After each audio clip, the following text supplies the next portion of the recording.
मुंबई मराठी पत्रकार संघामध्ये महाराष्ट्र राज्य ट्रक टेम्पो टँकर्स बस वाहतूक महासंघाचे आपल्यासोबत या ठिकाणी सरचिटणीस आहेत भगवान आव्हाड साहेब. साहेब, आपण या ठिकाणी पत्रकार परिषद घेतली, आपल्या नक्की मागण्या काय आहेत? मागण्या या भरपूर आहेत, पण भरपूर मागण्या काय आम्ही मागत नाहीये. जे आमच्या पोटासाठी तेवढंच आम्ही मागतोय. मागण्या एवढ्या आहेत की मुंबईमध्ये किंवा पुरा महाराष्ट्रामध्ये जो ई चलनचा मुद्दा आहे, हा मुद्दा एकदम हा राक्षस आहे. ह्याला राक्षसी मुद्दा म्हणला तरी काही हरकत नाहीये. दया नावाची वस्तू नाहीये, दया नावाची वस्तू नाहीये की कशा पद्धतीने ई चलन मारलं पाहिजे आणि किती मारलं पाहिजे, याला मर्यादा पाहिजे. याला कुठलीच मर्यादा नाही.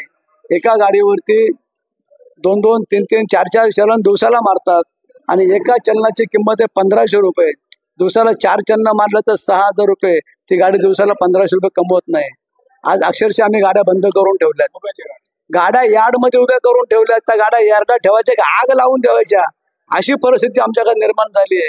तो ई चलनाचा कायदा सरकारने गांभीर्याने याचा विचार करावा आणि हा वाहतूकदार वाचवावा. अन्यथा हा वाहतूकदार रस्त्यावर उतरला तर तुम्हाला भाजी मिळणार नाही, तुम्हाला दूधही मिळणार नाही, अशी अवस्था आम्हाला करावी लागेल. जर हात जोडून मिळत नसेल तर हात वरती करून निघावं लागेल. हा मुद्दा अतिशय खतरनाक आहे. आपल्यासोबत या ठिकाणी उपखजिनदार दत्तात्रय इलग आहे. इलग साहेब, आपण काय म्हणणार? आमचं हे हवालदार लोक जे चलन मारतात, फाईन मारतात, एका गाडीवर 2-2, 3-3 फाईन मारतात. हवालदारांचा मोठा त्रास आहे आम्हाला मुंबईमध्ये. मेन म्हणजे पार्किंगचा त्रास आहे. गाडी कुठं पार्टीवर गेल ते जागा भेटत नाही पार्किंगचा, तो मोठा त्रास आहे. आपल्यासोबत या ठिकाणी आंधळे साहेब आहेत. आंधळे साहेब, एक नवीन मुद्दा आपल्याला चर्चेमध्ये येतोय. डी विभाग महानगरपालिका मेंटेनन्स विभाग व तारदेव वाहतूक पोलीस या ठिकाणी जे एव्हरेस्ट बिल्डिंग तारदेव विभागामध्ये व एसी मार्केटच्या तिथे जे फिल्म सेंटर आहे, इकडे जे आपले जे टेम्पो पूर्वी लागत होते त्या संदर्भात आपण काय माहिती देणार?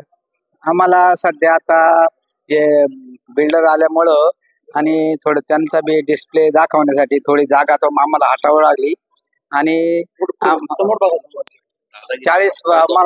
वर्ष झाले. आता आमचं टेम्पो स्टँड जुनं होतं आमच्या वडिलांच्या यांच्यापासून, तर आम्हाला आता एवढी दिक्कत आली, डबलला रोडला गाड्या उभ्या कराव्या लागतात, परत हवालदार फोटो काढतात. स्टँड आमचं तिथून त्यांनी बरखास्त केलंय आणि बेकायदेशीर हवालदारला सांगून आम्हाला फाईन मारतात. 2-2, 3-3 हजार रुपये फाईन मारतात आणि तिथं रस्ता पूर्ण बॅरिकेड लावून रस्ता पूर्ण खाली केलाय आणि आम्हाला तिथून हुसकून दिलंय. याला आम्हाला तुम्हाला असं म्हणायचं आहे की विकासक महानगरपालिका व वाहतूक पोलीस हे तिघांच्या संगनमताने हा प्रकार घडतोय? हो, बरोबर. ते तिघांच्या संगनमताने हा प्रकार घडतोय. बिल्डर पहिला, नंतर मग BMC वाला आणि पोलीस. मुंबई वाहतूक त्या संदर्भामध्ये आपण हे जे आवाज उठवता ई चलना संदर्भात, परंतु आपण भविष्यामध्ये आपले जे वाहतूकदार आहेत, आपले ड्रायव्हर आहे, लांब जे भाडे घेतात, तर त्यांना शौचालय संदर्भात आपण कधी जागोजागी सध्या शौचालय नाही आहे, या संदर्भात आपण कधी आवाज उठवलाय का? हो, उठवला.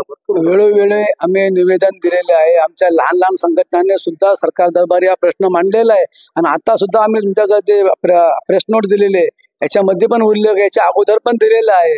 तर कुठेही शौचालय व्यवस्थित नाहीये, रेस्टरूम नाहीये. रेस्टरूमची तर अत्यंत गरज आहे.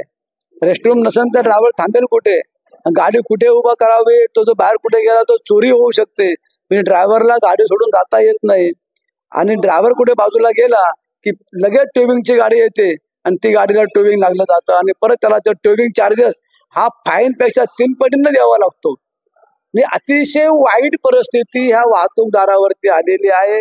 वाहतूकदाराच्या अनेक समस्या आहे, त्याच्या 3 समस्या या प्रमुख आहे. एक तर मुंबईतला टेम्पोला अधिकार फक्त 8 वर्षाचा दिलाय, तो 8 वर्षाचा अधिकार खारिज करावा आणि 15 वर्षाचा करावा असं आमच्या लोकांचं मत आहे.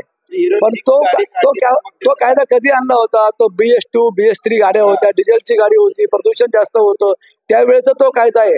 आता तर BS6 गाडी आहे, ECS गाडी आहे, तर ह्या गाडीला तो कायदा बसत नाही. सरकारने अन्यथा तो कायदा जर नाही उठवला तर आम्हाला योग्य पाऊल उचलावं लागेल. बघूया भविष्यामध्ये या लोकांच्या मागण्या पूर्ण नाही झाल्या तर हे रस्त्यावरती उतरणार आहेत. राजेश शिंदे, 24 दिव्य महाराष्ट्र न्यूज, मुंबई.